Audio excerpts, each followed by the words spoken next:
So you start with that, you pick an area that you want to start with. It could be like a neighborhood, it could be a city. And then you say, all right, I'm okay buying in this entire city.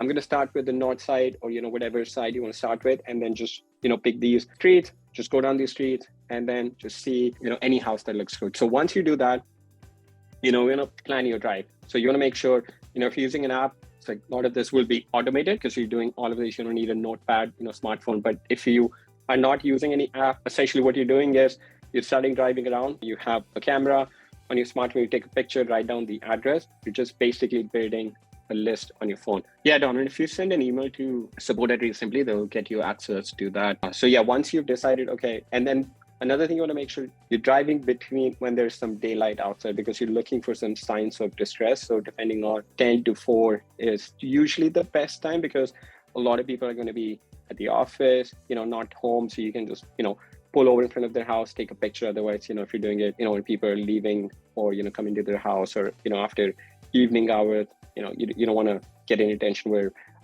you just pull over in front of somebody's house and start taking pictures. So not that it's anything illegal or anything, but, you'll just get questioned by people. And then, so this is the most important part.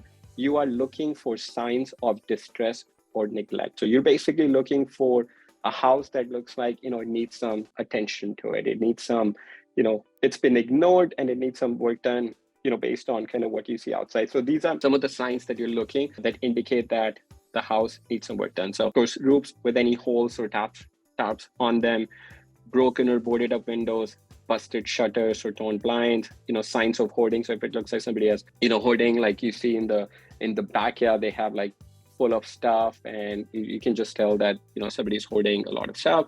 Overgrown grass in your neighborhood, stuffed mailbox or newspaper piles, that tells you that probably the house is vacant.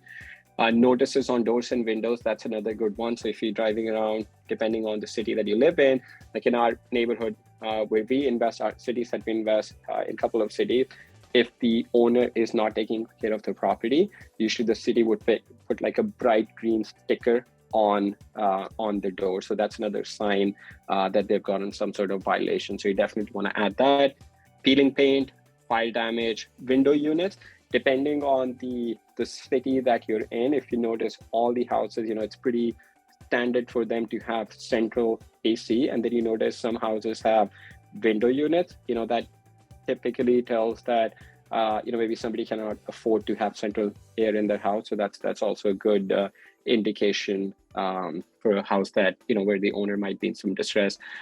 Parked cars in the yard, typically, that's somebody, a land, tenant occupied property where the tenant is not taking care of the properties, cracks in the foundation and sandbags or signs of flooding if you see that. So I have some pictures that, so if you see a house like this that's boarded up, definitely add it to your list of properties that you should go after. And then again, if you see something like this, busted windows or blinds, shutters, something like that, definitely. If you see, there's like cars parked in the garage, definitely a sign of, it might be a tired landlord that you might want to go after in your marketing. Again, like a fire damaged house, especially a house that's been damaged and it's sitting, it hasn't been taken care of by the owner, definitely a sign of distress. And if you see something like, the mailboxes full, that's very, very, very likely that the house is no longer occupied. It's a vacant house. So that's another good sign, property to add. Again, if you see overgrown grass that nobody's taking care of the property, that's another sign. Peeling paint, definitely add that to your list.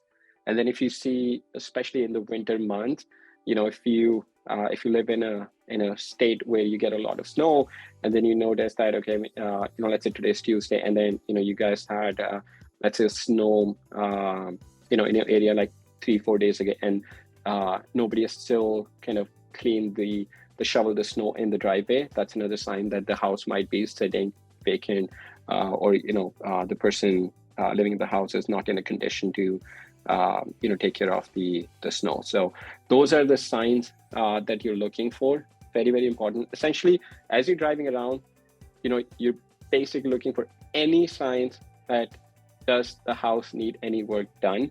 And especially if you're familiar with the neighborhood, and if you've seen a house, that has had, let's say, a tarp on the roof, and it's had a tarp on the roof for, 2 months, 3 months, 4 months now.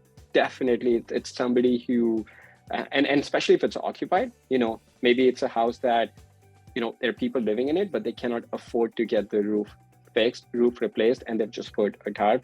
You definitely want to reach out to them, add them to your list and reach out to them. I mean, how you reach out to them, if you do through, direct mail, cold calling, texting, or you could honestly, if it's occupied, just like either put a door hanger, or you can just door knock and say, hey, would you be interested in selling your house? So that's another way to do that. So these are the signs that you're looking for. Again, on seasonal clues like unshoveled snow or missing holiday decoration, or if you're driving around in the evening and you notice like this one particular house, even though it looks fine, there's no signs of distress, but it's never had its lights on, might be another sign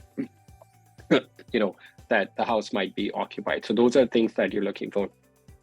Next thing you're doing is, once, let's say you're driving around, you find a property that meets the criteria of a distress, right? Next thing you want to do is you want to write down the property address and take pictures.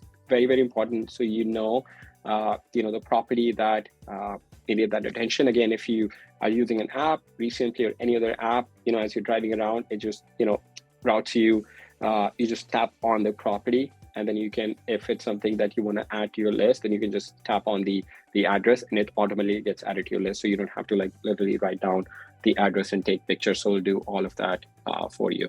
And so once you've taken pictures of the house, what next thing you want to do is you want to research the property.